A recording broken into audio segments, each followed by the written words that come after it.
¿Hay alguna primera dama que te haya llamado la atención sobre las demás por la perversidad, por los niveles, no sé, de corrupción, por lo que hizo?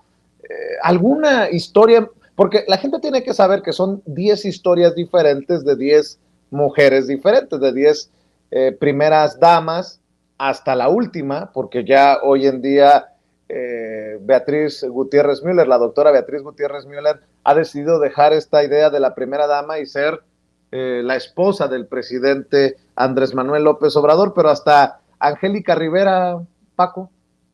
Ah, mira, me llaman, bueno, las últimas que yo había empezado, yo reconstruí la vida o parte de la vida pública de Margarita en 2009, 2010, publiqué un libro en 2011 con parte de eso, parte de las pillerías de Calderón, pero me llama mucho la atención de Eva Sámano de López Mateos, muchísimo, porque ella es considerada todavía hoy la madre nacional, la conciencia de su esposo, el presidente, la maestra de México. Eva Sámano Bishop es para mucha gente de antes que todavía vive, ¿eh?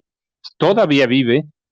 Si mi mamá no hubiera muerto en 69, estaría viva todavía. Quiero decir, tendría una edad en la que sería posible que tuviera vida. Y conozco gente que la conoce y me platican muy bien de ella. Yo recibí desayunos escolares en serio de Eva Sámano.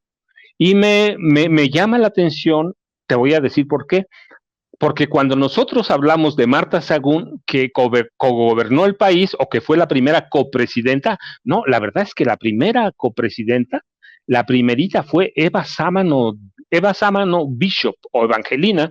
Este, mira, cuando Ruiz Cortines destapa a Adolfo López Mateos como precandidato único del PRI y prácticamente en presidente de la República, Eva Sámano sabía, primero, que él no podía ser presidente porque estaba muy enfermo, tenía 7 aneurismas, eso lo incapacitaba para ser presidente, pero ella cayó y luego llegó a un acuerdo muy perverso con Gustavo Díaz Ordaz, con Alfonso Corona del Rosal y con Donato Miranda Fonseca. Mira, 3 personajes, este, ¿de qué calibre?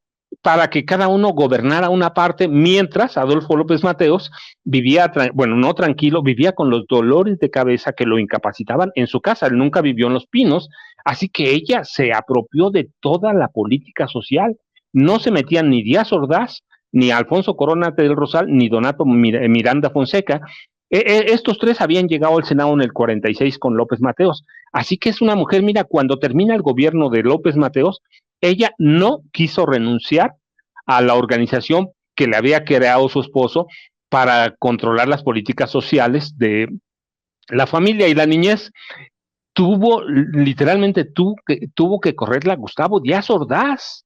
Díaz Ordaz tuvo que correrla, cancelarle todos los apoyos y decirle a Guadalupe, o te metes ahí o te metes porque ya no quiero a esa mujer. La quería encarcelar, fíjate, la quería acusar de corrupción. De hecho, la investigó por eso. Después tuvo miedo, pues miedo de que Gustavo Díaz Ordaz, de que Adolfo López Mateos hubiera guardado algunas cosas de los secretos oscuros de los 3, así que la dejó, pero Eva Sámano me impresiona verdaderamente lo mismo que María de los Dolores Izaguirre o la esposa de Miguel Alemán Valdés. Me impresiona porque tenemos la imagen de que eran la madre nacional, la conciencia de este país, que mujeres que verdaderamente habían hecho algo por la niñez y por la familia, y descubres que hicieron algunas cosas, pero que fueron mujeres muy, muy perversas. Así que a cada una la fui reconstruyendo con todo eso. Angélica Rivera, que es una mujer que verdaderamente engañó a México porque llegó con el apoyo de 20 millones de televidentes que la seguían en sus telenovelas. Así que, no, cada una tiene una Hubo, historia muy negra, Vicente. entonces sí hubo contrato para tener primera dama en el sexenio pasado. No, absolutamente, Vicente, absolutamente. Sale de un catálogo, pero antes, ¿cómo? Mira, Peña, y eso no lo platico de ahora, sino que lo platiqué en libros anteriores. Peña estaba enamorada de otra actriz de ahí, de conductora de Televisa. Sí, de otra. Era su ideal. Y después el otro ideal era era Lucero, que todavía se debatía entre Lucerito y Lucero. Y ellas dos, Lucero y Galilea Montijo. Galilea Montijo, Peña estaba enamorado de Galilea Montijo. Eso te digo, eso lo sé porque lo escribí en otros libros. Estaba enamorado de Galilea Montijo y le dijeron no, porque está muy corriente esa mujer. Le buscaron a Lucero, pero descubrieron que a Lucero no la podían divorciar tan fácil, o bueno, no fue fácil como a la gaviota. Así que quedó con la gaviota, pero antes de llegar a la presidencia, antes de casarse, la gaviota había recibido muchos millones de pesos de la gubernatura del Estado de México, como muchos millones había recibido Lucero, o Lucerito todavía en esa época, habían recibido del gobierno del Estado de México por promocionar las obras de Enrique Peña Nieto. Y sí, claro, ya después se documenta que sale de un catálogo de Televisa y le dicen con esta, y a esa le crean. Desde 2000, más o menos desde 2006, Televisa le empezó a crear, a fabricar una imagen presidencial a Enrique Peña Nieto. Fíjate, llega a la presidencia hasta 2006, 2012. De 2012 llega a la presidencia, pero desde 2006 le estaban construyendo una imagen. Por eso la derecha es capaz de construirle una imagen a cualquiera, a Xochitl Gálvez, a Verástegui.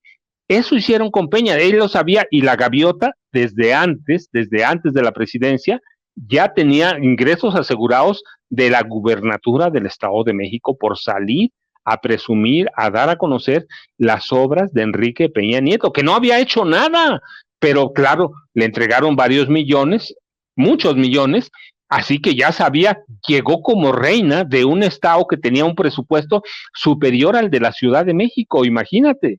Y llegó como princesa y ya después se comportó como una reina o como una reina, que así se comportó en todo el país. Nunca hizo nada como en el Estado de México como primera dama, nunca hizo nada. Así, mira, si no se murió el DIF cuando ella llegó a la presidencia, fue porque las instituciones caminan por inercia. Pero mira, si la esposa de Díaz Ordaz, de Cedillo casi mata al DIF, Angélica Rivera la hizo a un lado y abusó de todo y nunca trabajó, Vicente. Oye, ya que hablabas de la esposa del expresidente priista de México, Ernesto Zedillo Ponce de León, ese capítulo lo titulas Con el miedo en las pupilas, ¿no? Miedo Con el miedo en la retina. La retina, perdón. Eh, esto es muy revelador porque aquí en Sin Censura hemos dado cuenta de muchos señalamientos a la ex primera dama en aquel sexenio y a su familia, pero el miedo en la retina, ¿por qué no nos explicas, nos das detalles de este miedo de la esposa del expresidente Ernesto Zedillo, Paco? Mira, tú recuerdas, Vicente, la gente recuerda todavía porque es muy reciente. Ernesto Zedillo Ponce de León termina su presidencia en 2000 cuando entra Fox, pero desde 94 cuando matan a al candidato presidencial del PRI, cuando hay el asesinato del cuñado del presidente, cuando hay el asesinato del obispo, del cardenal Pesadas Ocampo, y Carlos Salinas de Gortari nombra candidato presidencial a Zedillo, la esposa empezó a vivir con miedo. Nilda Patricia tenía pánico de que Zedillo asesinara a su esposo. ¿Tú recuerdas que nunca se le despegaba? Jamás se le despegaba. Incluso, no te oigo. ¿Que quién asesinara a quién? Salinas mandara a prácticamente asesinar a Luis Donaldo Colosio. Sí, desde Salinas se puede seguir. Hoy todavía hay dudas de todo eso y las evidencias apuntan a su presidencia. Si el Salinato asesinó a Luis Donaldo Colosio, así que Nilda Patricia no quería que fuera candidato presidencial su esposo. Ella tenía miedo que Salinas lo condenara al mismo destino que a Colosio. ¿A qué? Al asesinato, a la muerte. Así que vivía pegada con él. Y Cedillo también tenía miedo, ¿eh? Recuerdas que lo que hacen los Pinos es llegar a levantar un portón de acero prácticamente de herrería para que nadie más que el presidente pudiera pasar por ahí. Así que Nilda Patricia vivía con el miedo de que le fueran el salinato o el salinismo le fuera a asesinar a Cedillo, a su esposo. Así que vivía pegado con él con eso. Tenía el miedo, el terror. No, no era miedo, era terror. Así que nunca, nunca se le despegaba. Eso por un lado. Por el otro, tenía miedo y vivía con miedo porque su papá y sus hermanos controlaban al cártel de Colima. Ellos son los precursores o los antecesores de la producción de metanfetaminas, así que ella vivía con miedo de que le fueran a matar a los hermanos, que le fueran a matar al papá, que los fueran a encarcelar, porque había investigaciones del general Jesús Gutiérrez Rebollo que involucraban a la familia de la esposa del presidente en el tráfico de metanfetaminas. Y esa es en parte, yo lo he platicado, yo he dicho lo que sé, en parte, también es en parte la caída del general Gutiérrez Rebollo, que había documentado a la familia de la esposa del presidente. Así que ella vivía con miedo por dos lados, que fueran los salinistas o Salinas a matar a Cedillo, o que los narcos mataran a su familia. Así que vivía con el miedo en la retina por todos lados. Nunca fue una mujer libre, nunca trabajó, nunca hizo nada. El DIF, yo lo digo, no se murió porque las instituciones funcionan por inercia, pero ella vivía con el miedo en la retina, literalmente, siempre vivió así. Nunca quería despegarse de Cedillo y cuando se despegaba el presidente, cerraban la reja de los Pinos. Él la mandó construir para que nadie pudiera entrar, custodiada como es por el Estado Mayor Presidencial. Así que Los Pinos se convirtió verdaderamente en una fortaleza. Y recuerdan lo que hace Cedillo, es mandar a destituir a todo el Poder Judicial, a reformarlo, porque le tenía miedo, pánico a los salinistas.